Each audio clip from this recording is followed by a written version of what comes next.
Ya, pues ya estamos aquí. Paula, Laura, ¿qué tal? Eh, Muy buenas a todos y todas los que estáis hoy aquí compartiendo este ratito de la tarde con nosotros. Y nada, hoy es una pedazo de alegría estar aquí compartiendo este ratito de la tarde con dos alumnas de la academia. Además, bueno, entre andaluces nos entendemos. eh, o sea que es un orgullo y una alegría adicional, que nos van a contar cositas muy interesantes. Yo sé que muchos de los que estáis por aquí estáis pensando en esto del PIR, etcétera, etcétera, y vamos a tener la experiencia de primera mano, tanto de Laura como de Paula. Le hemos puesto un título chulo, la verdad, 7 meses de estudio, 2 plazas PIR, así que sin pelearos, la que quiera, empezar antes, eh, que nos cuente un poquito cómo ha sido la trayectoria de esto de preparar el PIR, etcétera, etcétera. ¿Tú? Sí, bueno, pues nosotros empezamos a estudiar en julio de 2023, cuando acabamos la carrera, ya hicimos el TFG, nos fuimos de viaje y todo, y ya cuando volvimos nos pusimos ya a estudiar y bueno, nos apuntamos con el curso intensivo y eso, los primeros meses fueron un poco de aterrizar en todas las asignaturas, de lío porque de estudiar todo temario nuevo, tantos libros, pero bueno, poco a poco con la academia, las clases, la organización, pues ya fueron pasando los meses y ya nos presentamos en enero a la primera convocatoria. Uh-huh. Y, y bueno, no sé, Paula, ¿se parece tu historia a la de Laura? Se parece mucho porque de hecho ella hizo la práctica de la carrera en el hospital, justo coincidió contigo, Fran, y ella fue la que tiró un poco de mí para lo del PIR, porque es verdad que al final de la carrera está con esta duda de máster, PIR, qué hago, qué va a pasar con mi vida, y al final pues hicimos nuestra lista de pros y contras, nos vimos las charlas de API y nos convencimos y vamos, ahora si nos hubiesen dicho que hace 1 año y medio tenemos nuestra plaza y vamos a tener estos 4 años de formación, lo habría elegido, pero vamos, no me lo habría pensado tanto. Ya ves, qué suerte. Vamos a contar hoy un poquito de cosas, como bien decían tanto Paula como Laura, de este curso intensivo, que además estamos en la fecha en la que mucha gente está planteándose eso que decía, ¿no? ¿Qué hago ahora, qué no hago, etcétera, etcétera? Y estamos en la fecha en la que precisamente estamos todavía a tiempo de agarrarnos a ese curso intensivo para ir aterrizando, como decía Laura. Pero yo sí que os quería preguntar, ¿no? En esto que decíais las dos, yo qué sé, por ejemplo, por Laura, aunque ya he hecho un poquito de spoiler de Paula, pero tú sabías, antes de las prácticas de la carrera, ¿sabías qué era eso del PIR? ¿Sabías cómo, qué hacía un psicólogo en el hospital? ¿Que eso se llamaba en concreto psicología clínica? No sé, cuéntanos así un poquito, Laura. Pues la verdad que yo cuando empecé la carrera no sabía ni que existía el PIR. La verdad pensaba que era la carrera, hacía el máster y lo típico de psicólogo, tu consulta, la privada y ya está. Y luego sí que por una amiga ya me enteré que existía el PIR y ya pues empecé a buscar y no sé cuántas charlas de APIR me vi. De todo el mundo, de las entrevistas, de los cursos que había, pero sí, así, con charlas y eso, porque tampoco en la carrera no se hablaba mucho del PIR. Uh-huh. Paula, ¿tu experiencia es la misma o tú sí sabías, tú ya eras una friki de esto del PIR antes de empezar la carrera? No, yo mandé lo mismo, verdad que la carrera muchas veces pues se orienta más al máster o a la investigación o a otras cosas y el PIR no lo escuchas tanto. De hecho, yo ni siquiera sabía que a lo mejor tienen funciones diferentes lo que es el psicólogo clínico del que tiene el máster y eso porque está PIR, porque están las redes de APIR, pero si no, no. No te hubieras enterado, ¿no? Bueno, ahí vamos a comentar alguna cosilla, ¿vale? Que también convendría aclarar, pues eso para quienes nos estén viendo, evidentemente, y tengan esas mismas dudas, ¿no? Son figuras totalmente distintas. solo tienen un terreno de compatibilidad, vamos a decirlo así, el general sanitario me refiero, y el psicólogo clínico, en la parte que es la psicoterapia privada, es decir, el circuito privado de salud, ¿vale? Pero todo lo demás, todo lo que se refiere al circuito público de salud, evidentemente, ahí la única formación con la que un hospital te puede contratar como psicólogo clínico es convirtiéndote en especialista, que para eso precisamente es para lo que se hace este programa de 4 años que dura el PIB. A ver, venga, como esta es difícil, se la tiro a Paula. Paula, así, en resumidas cuentas, para que nos estén viendo, ¿en qué consisten estos 4 años? Bueno, pues a los 4 años van rotaciones y está un número determinado de meses en diferentes dispositivos. A lo mejor un tiempo está en adicciones, otro en trastorno mental grave, otro en trastorno de la conducta alimentaria. Y bueno, eso de estos 4 años de ver un poco de todo era lo que también a nosotros nos llamaba la atención, de que al final la formación de 4 años te ayuda a la hora de ponerte delante de un paciente, y luego eso es la que yo creo que a todos nos da un poco de miedo de primera, y sabes que vas a estar con un adjunto, con alguien que te va a enseñar, pues gana muchísimo. Y Laura, ¿a ti qué te llamó la atención? Como también lo explicaba Paula, ¿no? Que son 4 años, que vas rotando, etcétera, etcétera. ¿Qué es lo que te llama la atención de ese programa formativo? Sí, yo creo que un poco igual, sobre todo la formación, que no es que acaba y dices, ¿y ahora qué hago? Y ahora estoy solo. No, llega hasta 4 años, ves muchas cosas y eso, que siempre tienes como a alguien que está ahí a tu lado, los tutores, los adjuntos, que no tienes tú tanta responsabilidad y yo creo que para la formación pues era un poco lo que nosotras queríamos. Ujú. Eh, a ver, esta también es complicada, ¿eh? Habéis contado que se acabó la carrera, que hicisteis el TFG, las prácticas, etcétera, etcétera, que incluso fuisteis de viaje. ¿En qué momento dice una, oye, venga, me voy a meter a un curso intensivo para prepararme un examen que, para los que no lo sepan, es siempre a finales de enero, ¿no? Eh, ¿Por qué ventajas le veíais a meteros en esa opción en vez de, yo qué sé, el máster no sé qué o echar currículum no sé dónde?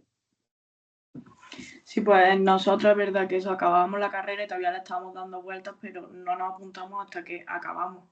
Ujú, Y eso era un poco porque también teníamos la oportunidad las dos de que podíamos dedicarle todo el tiempo al estudio, que nos hemos estado trabajando, hemos estado en nuestra casa con nuestros padres. Y eso también pues nos facilitaba mucho las cosas y nos vimos eso, que íbamos a acabar la carrera, que íbamos a tener el verano libre y que al final pues que de julio a enero, si puedes estudiar, da mucho tiempo a estudiar. ya ves, ya ves. Y además yo creo que tampoco nunca se está 100% seguro de si estás cogiendo el camino que tienes que coger, porque es verdad que nosotros nos apuntábamos al PIR y decíamos a ver cómo sale. Igual que si hubiese ido al máster y habría estado con la misma inseguridad de si me hubiese apuntado al PIR. Pero es verdad que si por lo que sea no sale, nosotros también pensábamos que toda la gente que estudia el PIR sí que dice que los conocimientos que tiene, que lo que ha adquirido, que también te lleva mucho, no es que no tengas nada si luego por lo que sea te arrepientes. Ujú. Eh, Venga, pues ya que estáis metidas en vereda y nos queréis contar cómo se prepara uno esto del PIR, cualquiera de las dos, que cuente más o menos cómo es un día a día, lo que decía un poco Laura, ¿no? De alguien que sí puede dedicarle todo el tiempo que tiene en el día al tema de la oposición, cómo se organiza. Bueno, pues es verdad que al principio es un poco más lioso porque de repente vienen un montón de manuales, un montón de cosas nuevas, aún habiendo un temario que se pisa con la carrera, también se ven muchas cosas nuevas. Y de primera nos trae, al final como podíamos dedicarnos todo el día, pues sí que podíamos seguir el calendario que te proporciona API para la organización. Y con eso, genial. Es verdad que al principio, a lo mejor, si en un día había que estudiarse un tema, la primera vuelta era para ese tema y ya está. Pero luego en vueltas posteriores sí que nos daba tiempo a hacer preguntas, a hacer flashcards, a ver las clases y al final pues también depende de la asignatura. Hay algunas más asequibles y otras como básicas que coges el libro y quieres llorar hasta que te ves la clase de Fran y dices, bueno, pues todo el mundo está igual y por lo menos hay más. Laura, ¿qué le añade a lo que ha dicho Paula de eso, cómo se organiza un día a día de estudio? Sí, yo creo que eso, que al final nosotros es verdad que no somos de madrugar, no nos poníamos a estudiar a las 7 de la mañana, ni mucho menos, a lo mejor empezábamos a las 9:30 o las 10 y estábamos hasta la hora de comer, luego seguíamos por la tarde y estábamos hasta las 8, tampoco es verdad que no hemos estudiado ni por las noches, ni madrugar, ni nada de eso. Y eso sí que es verdad que el primer año sí era más de estudiar, de manuales y de todo, pero luego ya conforme van pasando las vueltas y eso ya sí que te da tiempo más para hacer preguntas, ya si te has hecho los esquemas pues ya va más rápido, flasca y eso, y sobre todo al principio las clases que son las que un poco te van guiando para empezar, porque si no es complicado. Estáis hablando con mucha ligereza, claro, se nota que vosotras ya os lo sabéis de sobra, de esto de las vueltas. Para los que nos están viendo y están como de nueva en esto, lo que se refieren tanto Paula como Laura es que se le dan 3 vueltas al temario, mínimo. Durante la preparación, la academia propone 3 fases, en la que en cada una de esas fases se le da una vuelta completa al temario. Evidentemente, la primera vuelta es más lenta, más de toma de contacto, ¿no? Como ya decían, que bueno, que uno tiene que ir aproximándose a esto de una manera un poquito más lentita o más pausada, y después eso va cogiendo ritmillo, uno también va cogiendo ritmillo. Y ahí sí que os quería preguntar yo, ¿no? Ya que habéis contado un poquito cuál es la rutina de estudio de un opositor del PIR, ¿vosotras notasteis mucha diferencia de estudiar para el PIR a estudiar para, por ejemplo, los exámenes de la carrera? A ver, que al final los exámenes de la carrera, a lo mejor como que estudias tal vez más a corto plazo, a lo mejor 3 semanas antes del examen con mucha antelación, y en el PIR cuando te pones a estudiar una cosa en julio que te van a preguntar en enero, al principio como que cuesta un poco adaptarte, pero sí que es verdad que con la vuelta, con el sistema que tiene la academia, que al final no siempre tienes que repasar con el manual, si quieres hacer preguntas tiene un montón, si quieres hacer simulacros, si quieres verte clases, entonces pues yo creo que permite mucho la repetición espaciada para estudiar de cara a un examen que va a ser a largo plazo en comparación con la carrera. Sí, sí, yo también creo que sí. Además que yo pienso, digo, he estado 4 años en la carrera y menos meses opositando y yo creo que la cantidad de información que nos hemos aprendido es que no tiene nada que ver con la carrera. Es que solo por eso, todo lo que hemos estudiado y que eso no es que te la estudies y ya se te olvida, que como lo repasas tantas veces, le das tantas vueltas y de tantas formas, pues que al final ya se te guía para ti. Bueno, esto es un buen salto, ¿no? Y además yo creo que es una de las primeras cosas, por ejemplo, en este curso intensivo, como darte cuenta, ¿no? De dónde estás nadando, ¿no? De repente, que no estás, como bien decía Paula, estudiando a 3 semanas vistas, ¿no? Para 3 exámenes seguidos que van a venir, o 4 o 5, sino que estás estudiando para un solo examen, que ahora vamos a contar un poquito del examen y os voy a preguntar cositas a cada una de vuestra propia experiencia en el examen, de un solo examen que es dentro de no sé cuántos meses, ¿no? Que es un estudio al que no estamos acostumbrados, desde luego, y hay que poner el chip de opositor, de opositora, ¿no? Que venimos con este de aprobar y de sacar los exámenes de la carrera, y este es un chip bastante distinto. El examen, venga, Laura, cuéntale aquí a la gente que nos está viendo cómo es el examen, cuándo se hace, más o menos, cómo definirías tú el examen PIR. Bueno, pues el examen suele ser todos los años a mediados, finales de enero. Es un examen de 200 preguntas más las de reserva y bueno, son 4 horas y media, creo, ¿no? Si no me equivoco. Y bueno, el examen es duro. Cuando lo estás haciendo, piensas de todo menos en el examen, yo creo. Nosotras nos hemos presentado 2 veces. El primer año sí que, bueno, íbamos un poco más por probar, aunque es verdad que habíamos estudiado mucho, pero sí es verdad que no íbamos como con la presión, era como, bueno, llevamos estos meses, pero ya el segundo año que sí nos habíamos dado una percha a estudiar grande, cuando vimos el examen, salimos las dos llorando de lo terrible que había sido, pero bueno, al final eso, que es terrible para uno y para todos. ¿Qué le añades, Paula, a lo que ha dicho, a cómo ha descrito Laura el examen PIR? Sí, bueno, que también hay que acostumbrarse, que al final son 4 horas y media, que es mucho tiempo de examen. Nuestra hermana en la carrera nunca hemos tenido un examen tan largo. Sí que con los simulacros y eso te preparas, porque al final acostumbrarte hasta 4 horas y media sentado. Y es verdad que las dos salimos y acabamos llorando y mal, pero luego en el Recifes, que es como un evento que hace APIL para los aprobados, nos dimos cuenta que todo el mundo tenía la misma sensación, al final generaliza, entonces pues igual no significa tanto la sensación que tienes ese día del examen y por lo... Bueno, ahí evidentemente, ¿no? Yo creo que además lo habéis definido muy bien. Es un examen complejo. Solo el hecho de mantener 4 horas y media la concentración y las funciones cognitivas superiores, hay que llevarse azúcar, hay que llevarse alguna bebida, hay que llevarse algún refrigerio, porque si no, evidentemente no hay cuerpo que lo aguante. Entonces es un examen al que hay que prepararse.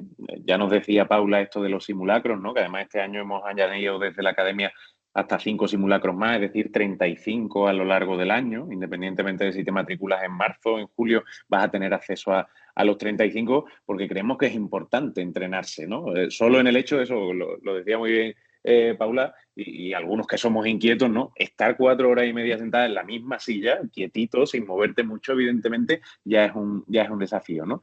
Y efectivamente, lo que decía Laura también, se te vienen muchas ideas a la cabeza, se te vienen muchos repasos, ¿no? Ay, me tenía que haber repasado, de repente aparece la típica pregunta, ¿no?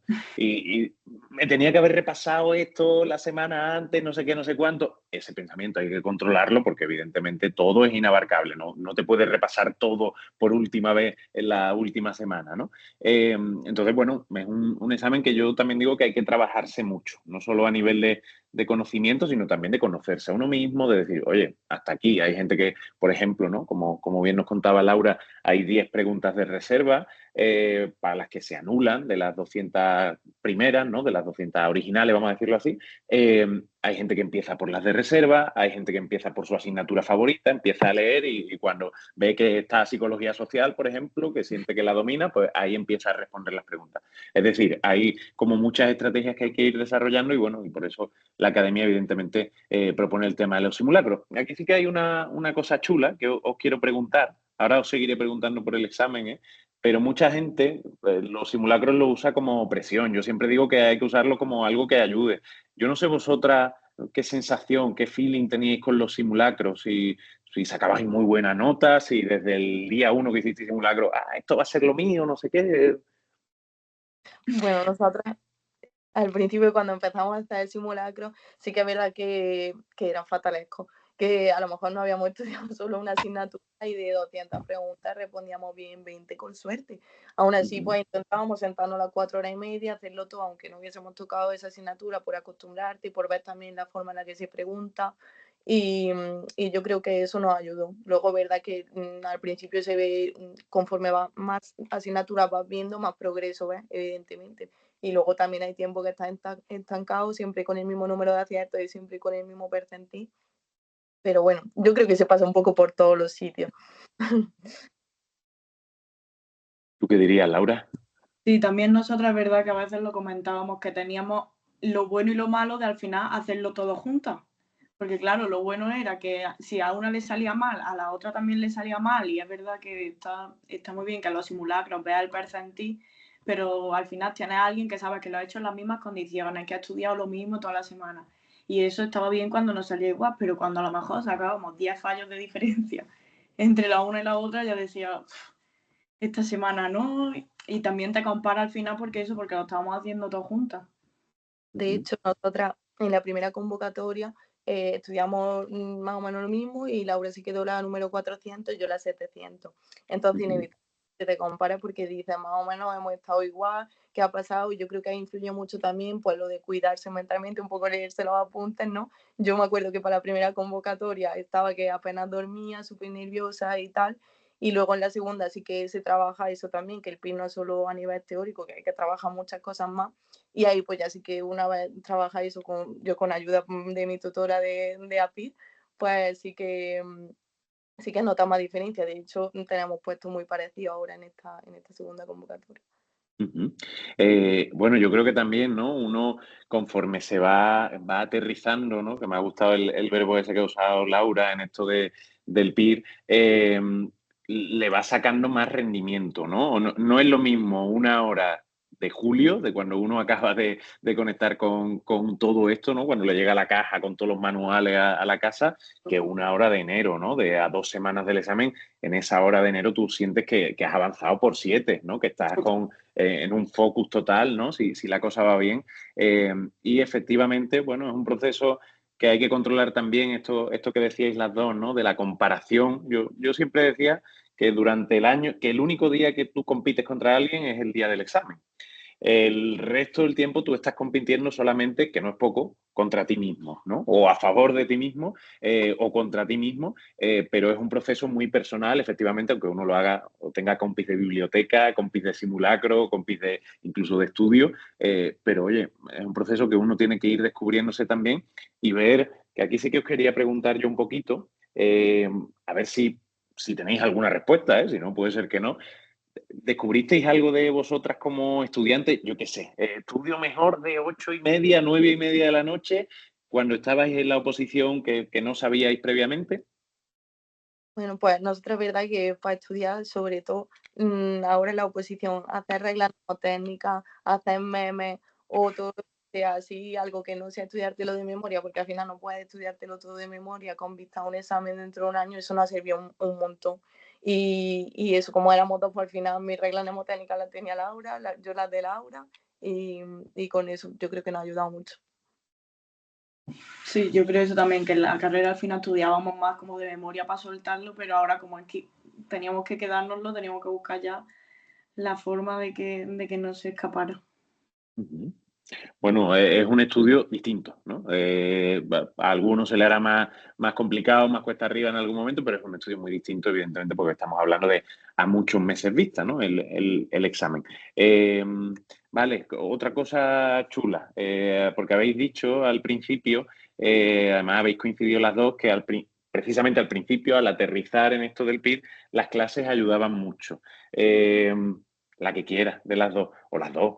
Contar un poquito cómo son las clases, cuándo son, si se ve lo mismo que los manuales, si, no sé, ¿qué contaríais? Para mí es verdad que las clases han sido lo que más nos ha ayudado. Al principio especialmente, pero durante toda la preparación. Al principio es verdad, depende de la asignatura, porque a lo mejor a nosotros nos puede parecer un poco más asequible social, desarrollo, y a lo mejor te la estudias y no estabas tan perdido, pero cuando llega a un clínica, tratamiento, básica, que te ves esos tochos de manuales y que ves tantos datos y llegas a las clases y te dicen, pues esto es lo más importante, o te dicen reglas, o te lo explican con ejemplos, ahí ya estudias de otra manera. Sí, sí, total. Además que al principio te ayudan como a aterrizar y a sentarte, pero luego también a nosotras las del final, a lo mejor las del mes antes del examen, también se hacen muy amenas porque son en forma de preguntas, en forma de juego, y eso cuando te has leído 4 veces el mismo tema y harta de repasar, así que te pongan un juego, una pregunta, que viene genial. Y al final que la gente que también ha pasado por lo mismo y como que son tan cercanos y te entienden tan bien porque han estado estudiando lo mismo que tú y eso se agradece un montón. Lo que te parece un peñazo a ti le apareció un peñazo antes a esa persona que tienes enfrente intentando explicártelo, ¿no? Y otra duda, esta un poquito más formal, digo, más en cuanto a metodología. ¿Hay que ir a algún sitio? ¿Se quedan en algún sitio grabadas? ¿Cuánto duran más o menos? Sí. Nosotros éramos más de vernosla en diferido después porque puedes parar para apuntar dudas, puedes darle para atrás, para adelante, acelerarlo y lo bueno de las clases es que están grabadas siempre, o sea, una vez se hace y las tienes en el campo y las puedes ver cuando quieras. Incluso si alguna vez le quieres dar un repaso rápido a social y te quieres ver la clase de social, al final es que viene genial para repasar eso y tenerla ahí siempre que quieras. Sí, también que eso, que puedes acceder a las clases de todos los profesores que las dan. Que si te gusta uno o te has cansado, ya te sabes los ejemplos de memoria y te quieres ir a otro, pues te puedes ir perfectamente. Eso es, que se quedan grabadas durante todo el año. Además, no, aunque uno vaya pasando de fase, aunque el calendario vaya avanzando, uno tiene la clase de fase 1 del principio del primer mes, la tiene disponible hasta el mismo día del examen, evidentemente, por si, como decíais, ¿no? Se quiere repasar alguna cosa concreta y además se tiene acceso, aunque las diapositivas que usamos todos los profes son las mismas, para que evidentemente la información sea la misma, pero se tiene acceso a, pues, como explica Fran el tema 2 de estadística, como lo explica Edu o como lo explica Cristina, que como la docencia es una cosa tan particular, ¿no? Pues si, oye, uno tiene buen feeling y entiende mejor de cierta manera, pues que tenga disponible ese recurso. Pero aparte también hay clases presenciales, ¿no? ¿O no? A ver. Sí. Nosotros hemos estado en el online, entonces ahí tampoco podemos hablar tanto, pero sí que es verdad que, por ejemplo, en el Recife, que es el evento que hace API, nos dimos cuenta que la gente que va presencial al final hace mucha piña, luego se va con los profes, y eso yo creo que viene muy bien en el PIR, que a veces puede ser un proceso muy más solitario y tener gente a tu alrededor que está haciendo lo mismo y que luego puedes ir a tomarte una cerveza con ellos y desconectar un poco, pues es una ventaja. Eso, vosotras habéis tenido la suerte de, aunque estabais en el online, tenéis la mutua compañía, vamos a decirlo así, pero efectivamente para quienes, bueno, vean que este puede ser un proceso, ¿no? Muy demasiado solitario y que eso pueda pesar, existe una modalidad presencial en la que las clases son los sábados por la mañana, que es cuando suele ser también en el formato virtual en directo, ¿no? Aunque como ya decían, se quedan grabadas y disponibles. Y bueno, y evidentemente esa presencialidad, pues a mucha gente le ayuda, ya solo con tener la excusa de decir, no, es que me tengo que vestir, tengo que salir a la calle, tengo que estar preparado para las 8:30, 9 o la hora que sea que empiece la clase. Y bueno, hay sedes casi por todos los puntos de la geografía nacional, o sea que bueno, a quien le interese también que lo sepa. Más cosas, más recursos. Habéis hablado así muy rápidamente y hemos pasado muy por alto, creo que ha sido Paula la que lo ha dicho, no sé qué, de unas tarjetas de memoria. Eso, la gente que está estudiando la carrera a lo mejor no tiene ni idea de qué son esto de las tarjetas de memoria. ¿Qué le contáis? Bueno, de hecho, nosotras en la carrera creo que jamás habíamos usado eso. Y esto es como la tarjeta, a lo mejor que te pone un concepto y cuando le das la vuelta, o sea, está de forma electrónica. Cuando le das la vuelta, pues te pone la definición de ese concepto, por ejemplo, y tú puedes clasificarla como fácil, difícil, medio, y se te repite en función, pues si ha puesto que es difícil, a lo mejor se te repite al día siguiente y se ha puesto que es fácil a la semana. Nosotros al principio nos descargamos la aplicación de APIR, que sí que nos vino súper bien las flacas como para repasar, pues un repaso más rápido sin tener que coger el manual y que se hace menos pesado porque al final pues son conceptos que se repasan rápido. Y luego, verdad que conforme íbamos avanzando las vueltas, pues ya hicimos las nuestras porque ya esas sí que es como a nosotros al menos nos vino mejor para una primera toma de contacto. Laura, ¿a ti te sirvieron?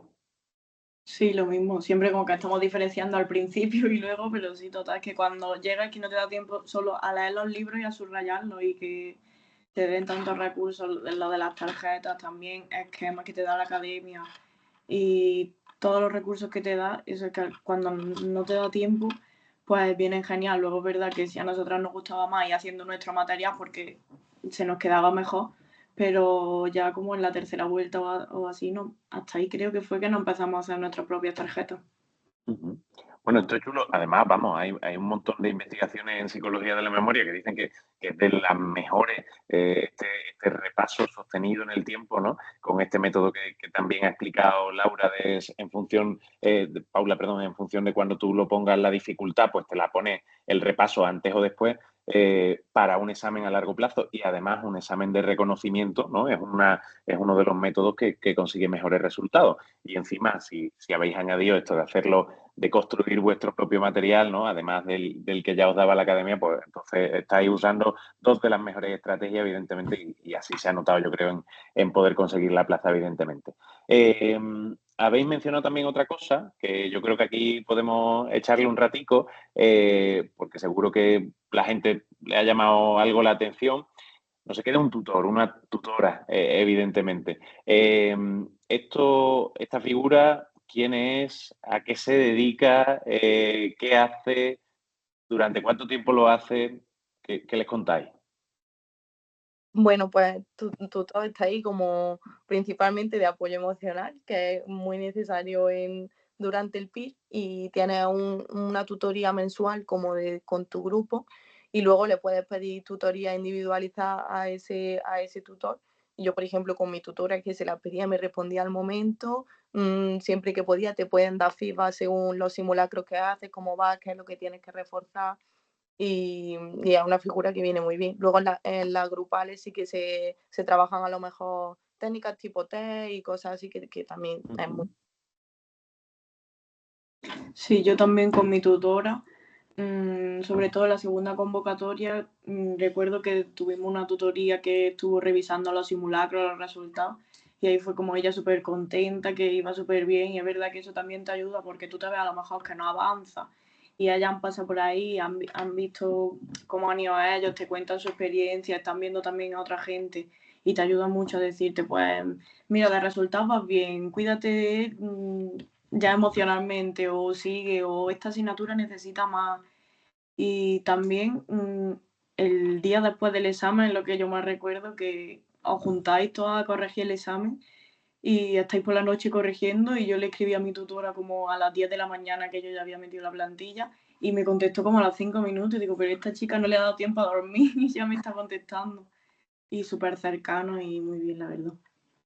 Bueno, una figura muy necesaria, ¿no? Evidentemente no se parece en nada a otras figuras de tutorización que existen en otras formaciones o en la carrera o en lo que sea, porque evidentemente aquí se necesita una cercanía, ¿no? En lo teórico, pero sobre todo en lo emocional, como bien decíais las dos, ¿no? De sentir que alguien te comprende y no solo que alguien te comprende, porque por ejemplo vosotras dos, pues evidentemente lo que una le pasaba o sentía, la otra lo podía comprender bastante bien, sino alguien que ya ha superado esa barrera te comprende. Es decir, que eso que tú estás sintiendo, pensando, etcétera, etcétera, no es un obstáculo para superar esa barrera, para superar ese examen, porque alguien que lo sintió en su momento, y muchos alguienes que lo sentimos en su momento, lo ha conseguido, ¿no? Yo creo que tener esa identificación ahí es un poco, bueno, pues siempre un consuelo de decir, oye, mira, pues que alguien me entienda y me diga, oye, es que yo pasé por lo mismo o incluso peor y fíjate, ¿no? Llegó el día del examen y conseguí mi plaza.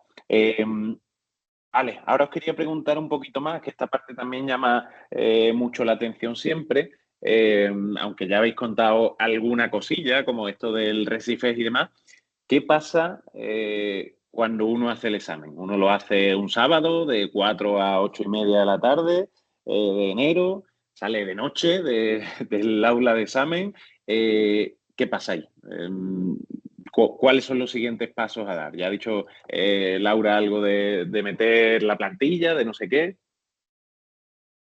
Sí, pues un poco eso, salimos del examen y no sé en qué momento de la noche los profesores de APIR ya están reunidos corrigiendo el examen, buscando de dónde han salido las preguntas extraterrestres y eso, y es que nosotros prácticamente nos levantamos prontísimo porque pasamos casi peor noche que la de antes del examen y eso, hacen una aplicación en la que puedes meter tu plantilla del examen y eso pues te dice los aciertos, los errores y te estima también un poco tu posición en función de la gente que va metiendo también su plantilla.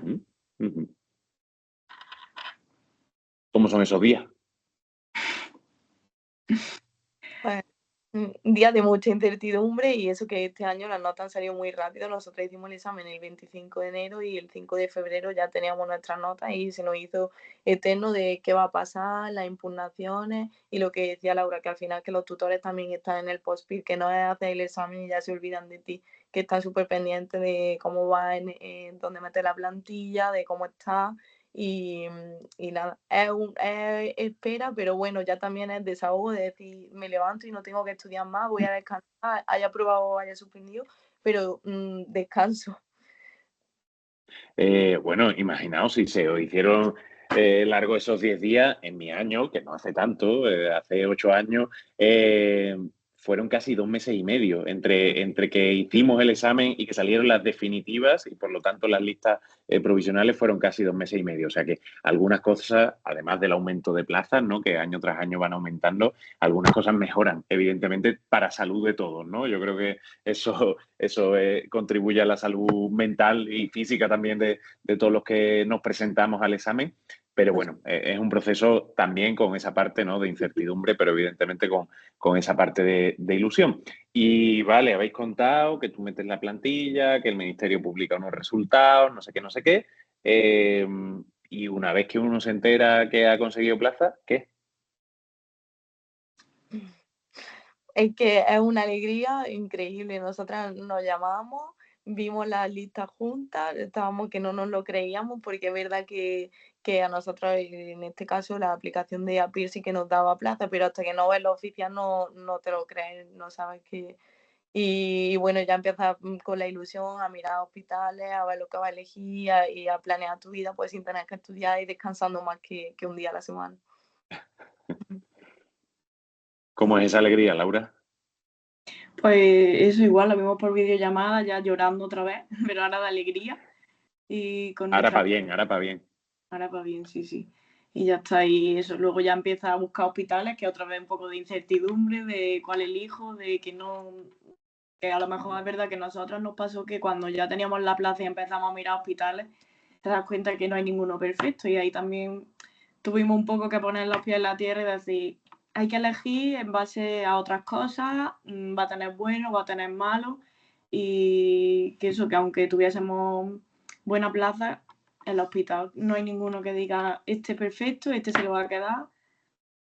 Es Hay que complicado. elegir, hay que elegir, ¿no? Elegir. Eh, Y hay- nada, que nosotras, que también nos encanta la psicología y saber que vas a trabajar de eso, que al final tanto esfuerzo ha sido para una cosa que te gusta, porque si al final fuese que vas a tener una plaza por comodidad, pero que sin más, pero nosotras es que vas a la jornada de puerta abierta en los hospitales, te cuentan lo que haces y es que te mueres de ganas de estar ahí y de acompañar y Justo estaba yo ayer con otro compañero de vuestra jornada que ha conseguido plaza y además que ahora va a empezar aquí en Granada en mi hospital y nada, le conté para desahogarme, ¿eh? Me estaba tomando una caña con él y para desahogarme le conté mi mañana. Claro, yo como agobiado, como, joder, vaya tela, no sé qué, lo que pasa. Y él flipando con la boca abierta diciendo, estoy deseando estar allí a tu lado y aprender y no sé qué y no sé cuánto. Y bueno, esa parte evidentemente, como bien decíais, ¿no? Es muy bonita y muy ilusionante.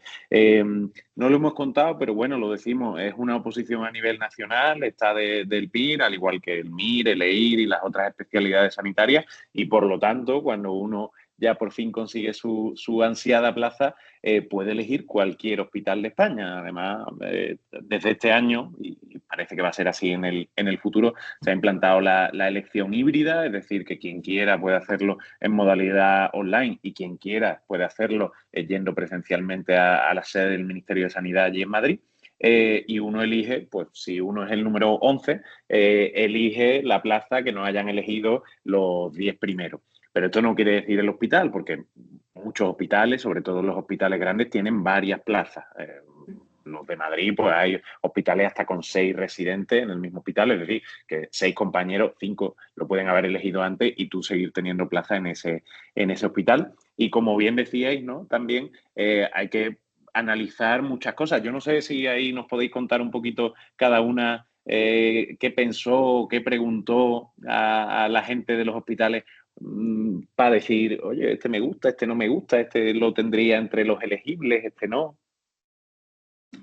Sí, pues nosotros estábamos como al principio muy centradas que si la orientación teórica nos gustase, las tardes que había y eso, y es verdad que cuando fuimos al Recife y estuvimos hablando con vosotros, como que lo de la orientación teórica pasó un poco más a segundo plano y fue más que te guste la ciudad, el ambiente que haya de los residentes, donde te ves 4 años, incluso después a lo mejor también para hacer tu vida.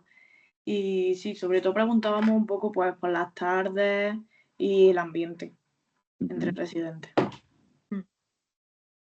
¿Tú pensaste alguna otra cosa, Paula? ¿Alguna cosa adicional así, además de esto? Que tuvieras como en las preguntas fijas que había que hacerle a la gente. no, un poco lo mismo, es el clima laboral, la orientación, las rotaciones, algunos hospitales tienen otras rotaciones, luego también se pueden hacer rotaciones específicas, nacionales, internacionales, es que al final te da la oportunidad de formarte en muchos sitios y de muchas formas. Si hay algo que te gusta más de otro hospital, sabes que tienes la posibilidad de pedir una rotación allí. Entonces, pues eso también es un punto fuerte del PIB. Bueno, esa es chula, ¿no? Y yo creo que además esto es muy ilusionante para aquellos que nos estén viendo y estén por empezar este camino tan bonito de opositar al PIB, ver que esto es una etapa nueva de la vida, no son solo 4 años trabajando en el hospital que sea y formándote en el hospital que sea, sino una etapa más en la vida que se abre y por eso, ¿no? Los que ya peinamos alguna que otra cana, os decimos que hay que imaginarse también uno viviendo en la ciudad, ¿no? Bueno, en mi caso, vamos, yo soy ejemplo perfecto, que yo me vine a Granada en teoría para 4 años y voy camino a 9, o sea que lo que uno inicia un día no sabe cuándo se le va a poner punto y final y ahí es muy importante, evidentemente, el ambiente, el que uno pueda sentirse, aparte de las horas del hospital, que uno pueda sentirse a gusto, que yo creo que además la residencia da mucho lugar para ello. Venga, una difícil. Tenéis que imaginaros que le estamos hablando, ¿vale? Que le estáis hablando a alguien que es su primer día de preparación del PIR, que acaba de ver esta charla, les ha encantado lo que le habéis dicho y lo que le habéis prometido que está detrás de ese examen en el que consigan plaza y le tenéis que decir algo, cada una, en ese primer día.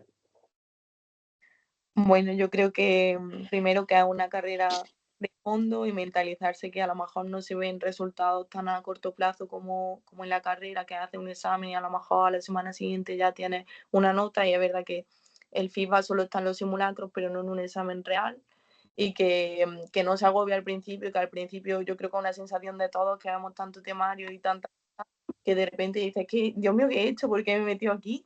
Y no, hay que tener mucha paciencia, hay que subrayar y es que está siempre súper acompañado con la clase, con todo, así que apoyarse en los recursos que da la academia y eso, mentalizarse de que es un trabajo de mucha constancia y a largo plazo.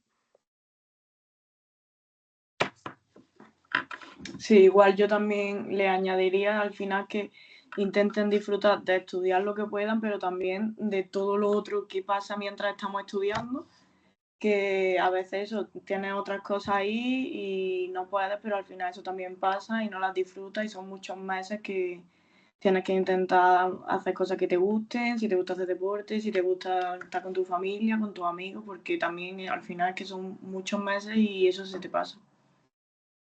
Bueno, parece que las dos vais en la línea, se nota la experiencia, evidentemente, y se parecería mucho a mi consejo. Vais en la línea de que esto es un proceso muy complejo, muy multidimensional, ¿no? Y que hay que, esta mesa hay que sostenerla por todas las patas. Uno no puede quedarse solo centrándose en una pata porque se te cae la mesa por los otros lados, sino que hay que construir unas patas rígidas, ¿no? Que pasen, por supuesto, por las horas de estudio. Y yo ahora sí os quería hacer una pregunta un poquito más chula, que creo que puede ser interesante, pero también por las horas de no estudio, ¿no? Por esas horas de desconexión, de planes, de lo que sea, que uno también se merece. Y bueno, y eso que no lo hemos aclarado siempre, siempre en este calendario que la academia envía, que es una sugerencia de estudio, evidentemente, sobre todo para cuando uno está empezando y le parece inabarcable todo, siempre está contemplado el descanso mínimo un día a la semana, porque si no, evidentemente, al ser una carrera de fondo, o uno se hidrata o uno no llega a la meta.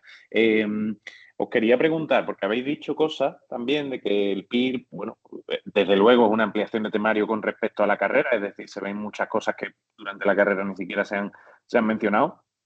¿Algún contenido, alguna cosa que disfrutaréis especialmente estudiando, que dices, joder, qué guay esto, así que lo recordéis de primera?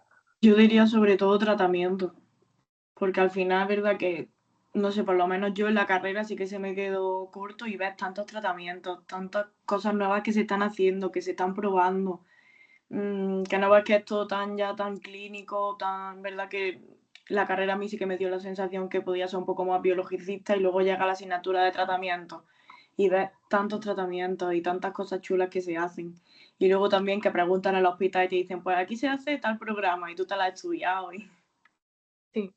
Yo también añadiría un poco pues la terapia de tercera generación que al menos en nosotros hicimos la carrera en Granada y que jamás habíamos escuchado hablar de eso y de repente llega al PIR y escuchas tantas cosas y le encuentras sentido a tantas cosas que es que el estudio aunque parezca difícil pero también se disfruta en muchos sitios y además que los profes que estén como están también trabajando en hospitales muchas veces ponen ejemplos propios de sus pacientes o de experiencias que han tenido y eso ayuda un montón a visualizarte y aplicar pues lo teórico a lo práctico.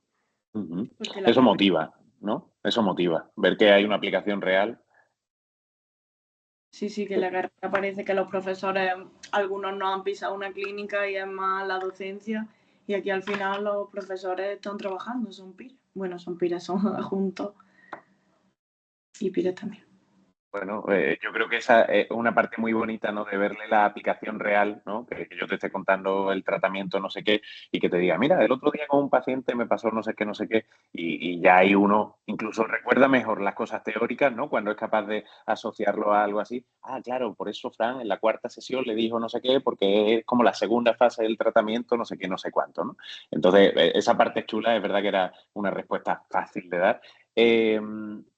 Os quería preguntar también, a ver, ¿cómo se gestiona durante la preparación del PIR, ¿no? ¿Habrá algún día en el que uno piense, oye, esto no es lo mío, esto no voy a conseguir la plaza, hay gente mucho más lista que yo, que estudia mejor que yo? ¿Existen esos días? Y si existen, ¿cómo se gestionan?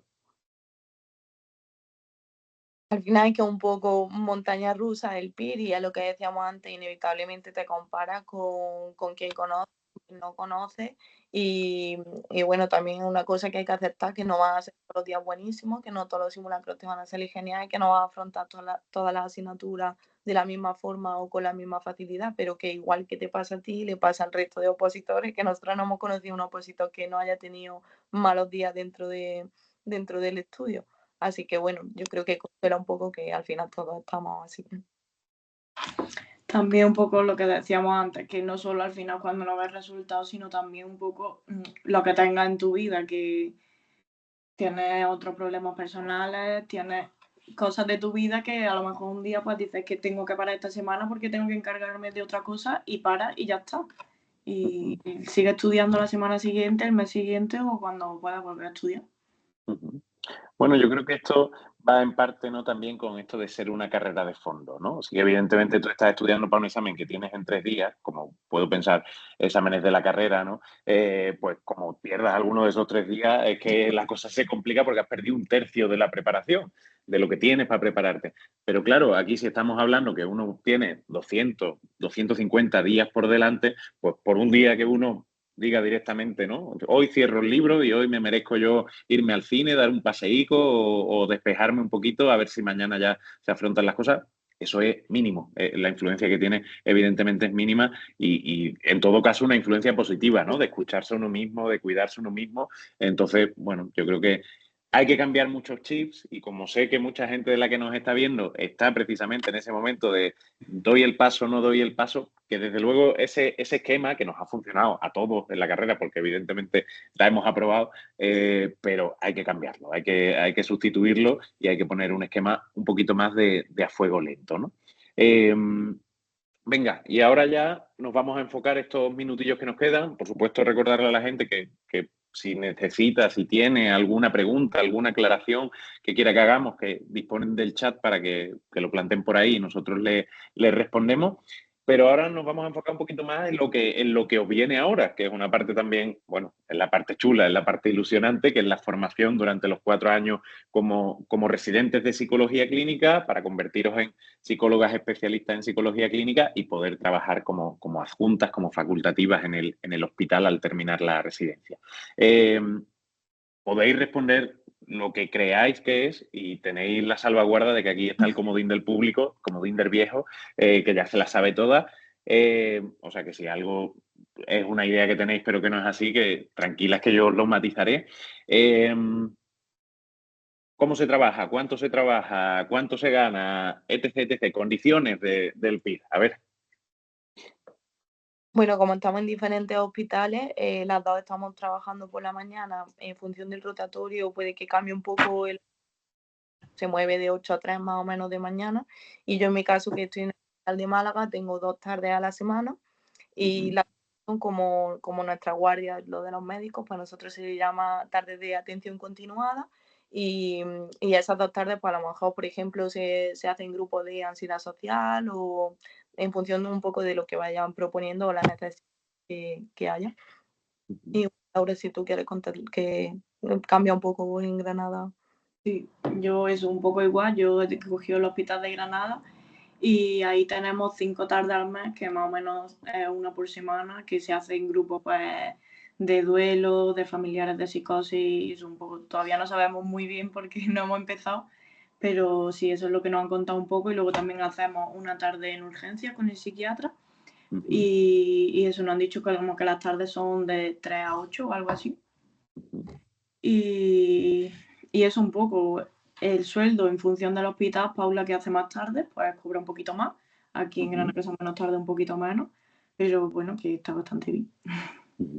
Tenéis el sueldo base es común, ese sí es común, y efectivamente estas horas de más, ¿no? Bien sea en horario de atención continuada, que os lo sabéis perfectamente, joder, de 3 a 8 de la tarde, ¿vale? Evidentemente con espacio para comer, etcétera, etcétera, porque uno ha estado por la mañana trabajando en el dispositivo en el que esté.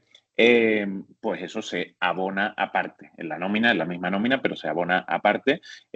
Lo habitual es que oscile, justo creo que estamos un poco lo más representativo, el límite inferior y el límite superior, entre 5 y 8 tardes. Es verdad que hay hospitales que tienen 3 tardes en todo el mes y hay otros que tienen incluso 12 en todo el mes, pero lo más habitual entre 5 y 8 y desde luego en Andalucía es un poco lo más habitual. Es habitual también esto que contaba Laura de hacer tardes de urgencia psiquiátrica, es decir, en el hospital general, junto al compañero de residente de psiquiatría y junto al adjunto de psiquiatría, pues estar solo en horario de tarde, los mire sí que se quedan a dormir y a echar la noche. Hay hospitales en los que los PIRES también se quedan a echar la noche, algunas veces acompañados del MIR y otras veces ellos solos, junto con el adjunto de psiquiatría, y evidentemente pues esto también se abona aparte y aumenta el sueldo. Jugarosla, venga, tiraros a la piscina. Sueldo de un R1, ¿cuánto cobra un R1 a final de mes? Pues yo creo que nosotras más o menos en torno a unos 1.300, que claro, al final no hemos cobrado la primera nómina, pero en torno a unos 1.300, a lo mejor yo un poquito más arriba por hacer 2 tardes y la otra un poquito abajo, pero más o menos sobre eso. Y luego, verdad que el sueldo sube cada año, que de R4 cobran más que de R1, evidentemente, y cuando haré juntos, pues también más. Laura, ¿te conformas con esa respuesta? Sí. ¿Se la compra? Se la compro. Efectivamente, ¿vale? Más o menos, dependiendo en función de las atenciones continuadas, yo te doy la buena noticia, Paula, de que tú vas a cobrar algo más de 1.300 al hacer 8 tardes y Laura va a estar muy, muy cerquita, en torno a 1.270, 1.280, evidentemente, con esto de las atenciones continuadas. Y bueno, que es otra de las cosas de las que hay que enterarse, ¿no? Y evidentemente es otra de las preguntas interesantes cuando uno tiene que elegir el hospital. Oye, ¿cuántas tardes se hacen? ¿Son voluntarias? ¿No son voluntarias? Hay hospitales en las que mínimo tienes que hacer no sé qué y un máximo de no sé cuántas. Y ya si tú te quieres implicar en un grupo nuevo, en lo que sea, pues lo puedes hacer.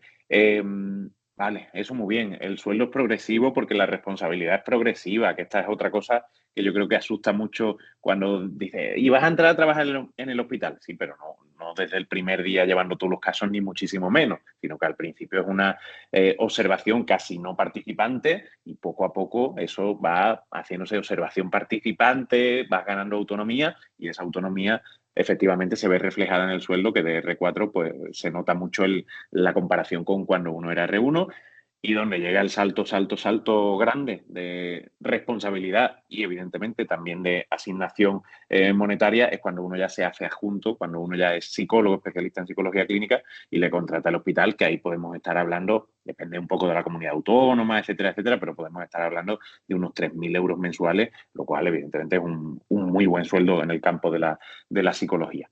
Y además de adjunto no hacemos tarde. Podemos hacer tarde y elegimos que nos las compensen con horas. Es decir, hago 6 tardes y me quitan 2 jornadas de mañana. Eso ya son cálculos de después, pero que no se te incluyen tarde que tengas que hacer cuando uno ya es junto. ¿Todo el rato viendo pacientes de residentes o cómo?